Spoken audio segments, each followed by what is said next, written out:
Hi everyone, top 5 beauty favourites for the month of March. I was in two minds as to whether to do a beauty favourites video because what a month it's been, and it all suddenly feels very sort of inconsequential.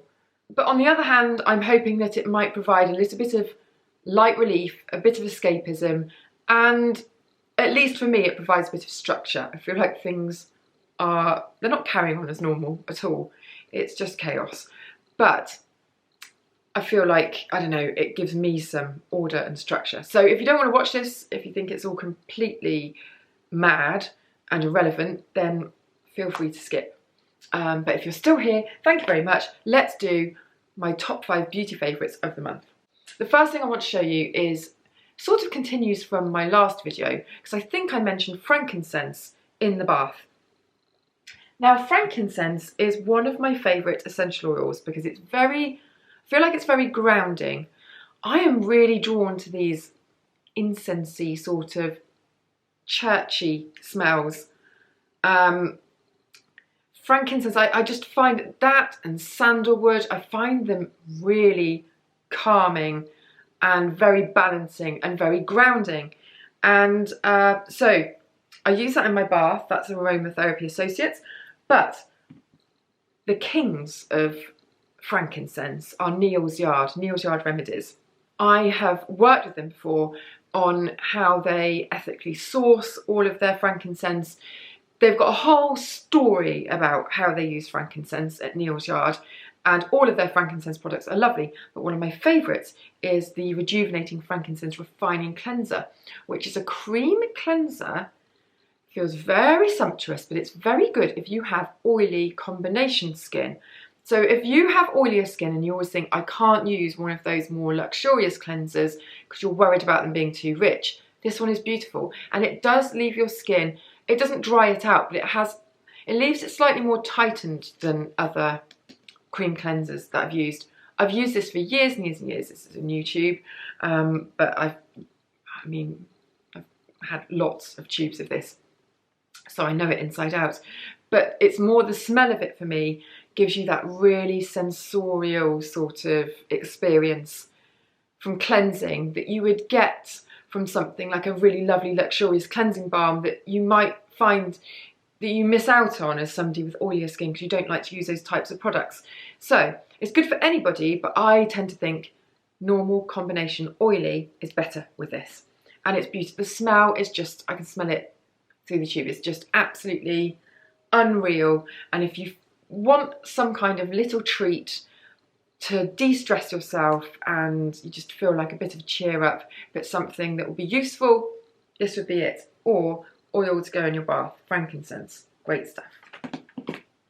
Oh, two of the things in this video are quite useful actually. We're all trying to wash our hands a lot. You might be getting dry hands, you might be trying loads of different hand washes. I don't know if you can even get hold of it. This is one of my favourites. It's from Sopa Duper, and it's the green tuberose, but they do loads of different hand soaps, but I find them really non-drying. And they come in huge bottles. They've got loads of different initiatives going on in terms of charity and water aid and things like that. They're good people and it's a good product, and so it's well worth looking at if you're running out and you need a top up of your hand soap. Great for all the family. Really glad that the cat has climbed on the bottom of that and put his hairs all over the spout. Lovely.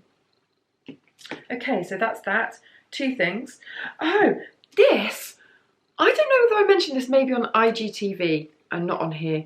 So one of the first ever powerful vitamin C products that I used all over my face was the Kiehl's Powerful Strength Line Reducing Serum, which is a really strange dry serum texture, and it's very thick. It almost feels sort of, I don't know how to explain it really. It feels sort of chalky almost or something. It's not drying, but it feels dry. Anyway, now they've got one for the eye area, which is, well, just formulated. They're very potent, so they've formulated it for the eye area to reduce irritation. And I really, really like this. If you like a very robust eye cream, not like a wishy-washy gel, cooling gel, not like a light cream, you like a really rich eye cream, but you don't like greasiness, this is your man or woman, genderless. If you're not particularly sensitive around the eye area, just use the Kiehl's serum and just take it all the way around. However, it's quite strong stuff, so for those that like it but can't use it around the eyes, this is really, really nice. Equally, if you just want something that's sort of targeted around the eye area for fine lines, for dark circles, and you're not particularly bothered about the rest of your face having something as potent, then great as well. I use this in the morning and not so much at night, just because I like to use my vitamin C in the daytime underneath, if I'm going outside, my SPF, or otherwise just underneath my moisturiser. Talking about eyes, this is fantabulous. I have to say I've only tried this today, so it sort of peaked itself in right at the last minute in March. Charlotte Tilbury has bought out, let me just get the blurb. She has bought out a load of new eye products that enhance your eye colour. So it's Magic Collection to light up your eyes. And this is the one for brown eyes. No, for blue eyes. So this one is called Dial Up Your Blue. But there is also a blue palette to dial up your amber eyes. It gets really confusing. It's not that confusing. I'm just really stupid. So mine is copper, okay? Copper charge, and this enhances my blue eyes. And it really, really works. What I will do is I will do an Instagram TV where I apply it so you can see the change to my eyes, if that's useful for you. It also doesn't come with a free pencil, but as part of the whole thing, there's a duo eye pencil that's sort of got copper glittery stuff and a coppery liner. I don't think that's essential. I think that this is the sort of crown jewels, for want of a better phrase, of the range, because this is what's going to make the real difference. I think you could equally just sort of get a coppery, sort of sparkly brown eyeliner and it would really bring out the eyes. Although it has been specially chosen .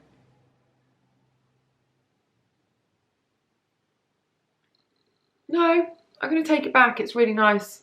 It is really nice. See, I'm applying this a good, I don't know, 8 hours after I first did the shadow.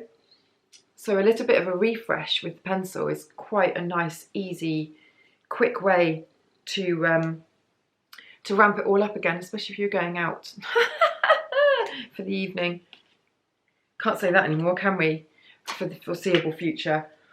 Anyway, so eye cream, I think, oh, I haven't got this on today, but I wore this the other day and my husband said, do you know what, I'm going to save this. I'm going to save it and test it more because it's really expensive and I don't want to be like, wow, this is amazing when I haven't tested it to its extreme degree. So I'm going to show you this instead, which is a fragrance, which I found very cheery, very comforting. I have mentioned this on IGTV, and it's called Milk Musk from Molton Brown. Terrible name for a perfume, I think, but brilliant, gorgeous fragrance. It's a gorgeous, comforting cashmere blanket of a fragrance, which I think is what we need right now. If you're in the market for a fragrance, you haven't got more important things to talk about. Disclaimer, this whole video is completely unnecessary and frivolous. It is literally a moment of escapism. So I don't know why I keep saying that, but you know, just to make it clear, I'm not saying the thing you need right now is a new fragrance, because I'm not. If you fancy one, this is a nice choice. It's very horrible name, Milk Musk. Who wants to smell like milk? Nobody. Nobody on earth. Apart from a baby, maybe? I don't know. Anyway, don't like the name, but the perfume is gorgeous. It's really deep and musky, and then it's got this very exotic, heady top part to it. So it's a game of two halves. It really is. Game of two halves. There is a perfume, which I kind of like even more, but I haven't got it on me and I don't want to move from my position. But that one has got this really sort of sharp, fresh note that comes in. So you get the powdery, ambery top bit, which is just all cocooning. Then you get the sexy, musky bottom bit, and then it has this little twang of something right at the end, which I find so sexy. So maybe I should be holding that one up. I will link to the other one in the info for you, so you know which one has got the twang on it. This one is a lighter, doesn't have the same longevity, I don't think, but if you want a lighter, fluffier, but it's very warm. It's not light, it's warm. If you want cotton wool, okay, this one's cotton wool. The other one is down, like you would get in a duvet. Really had to dig deep for that analogy, so I hope you appreciate it. All I can smell is frankincense. It's so nice. I'm so relaxed. I've got to go down and do kids' tea now, so it's quite good. Maybe I should just have like a smelling bangle or something with frankincense on it, just get me through the day. Anyway, hope that you're all okay. I haven't just gone straight, I'm not ignoring the world crisis. I just want you to know that I have done a video before this one where I chat at length. So if you want to just catch up with what's happening with me and how I feel about everything and what I hope is happening for you, then go to that video. If you just want just a bit of meaningless chat, then this was the video for you. You've already watched it, so I don't know why I'm telling you that. Anyway, make sure that you are following me over on Instagram, because I will be on there a lot more than I will be on here. And like and subscribe if you fancy it, and share if you know people who are bored and want something to watch. And I'll see you in the next video.